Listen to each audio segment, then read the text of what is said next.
Now, 2 women have been bitten by dingoes on Fraser Island this week.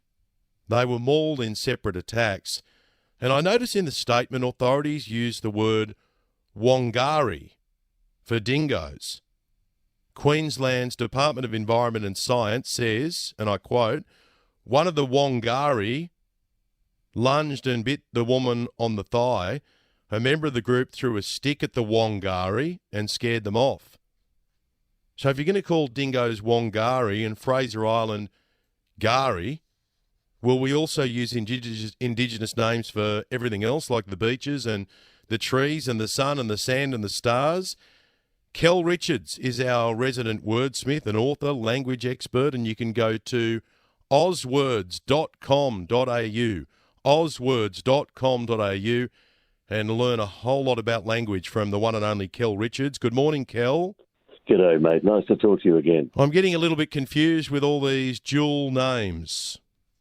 Yes, the Halfwits have taken over, haven't they? Look, the story behind dingo is a whole lot of Indigenous words that came into the English language were from the Sydney area. So they were not words that were used elsewhere in Australia. There were, in 1788, at least 250 different languages. The linguists, the anthropologists aren't certain. One guess I read was there might have been as many as 363 different languages, and they're all different. Right, so in the Sydney area, there were 2 words for dogs. Dingo was the camp dog, and warrigal was the wild dog. So they're the words that were adopted into the English language. Now, when they decide on what the island once known as Fraser Island, they now call it Gari instead because they've changed it to an Indigenous place name. And when they decide not to use the word which is part of the English language, but the local language, all they do is confuse people. The point of language, as you and I know, because we do it all the time, is to communicate.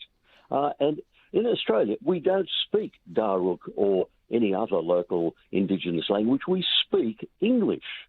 So even though on Fraser Island they call a dingo Wangari, in other parts of Australia, Indigenous people would use a different word altogether.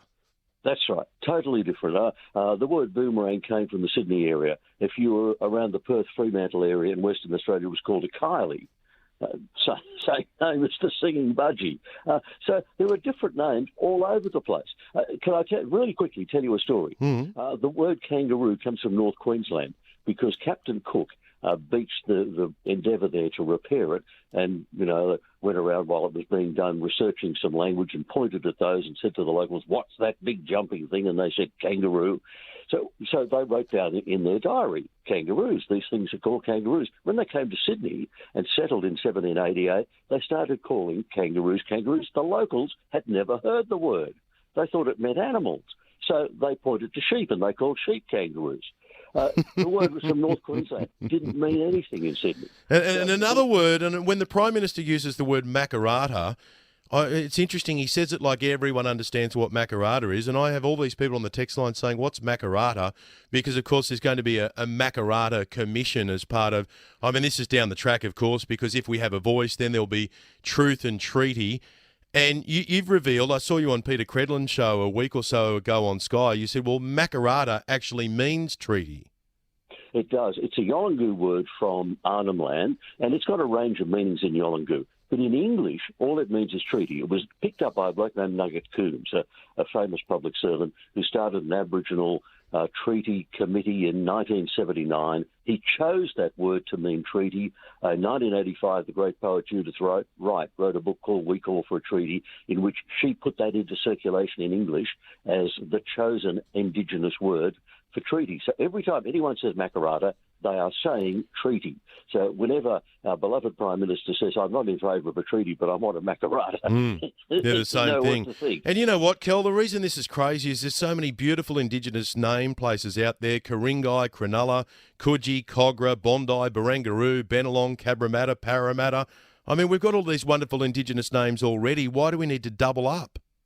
Actually, you've hit the nail on the head, and you're right. They're beautiful musical names, and someone should put them in a song. Actually, I think Lucky Star did once. Anyway, let me tell you, these are the numbers. People don't know these numbers. There are about 4 million place names in Australia. 75% of them, 3 million of them, are Indigenous names right now. If you want to find Indigenous languages in Australia, look at the map. That's where they are. So we're using lots of Indigenous words for our place name. You go to DY Beach. There used to be lots of theories about why DY is called DY. In fact, the most probable explanation is it was an attempt to capture the local Indigenous name for the place. They're all over the place.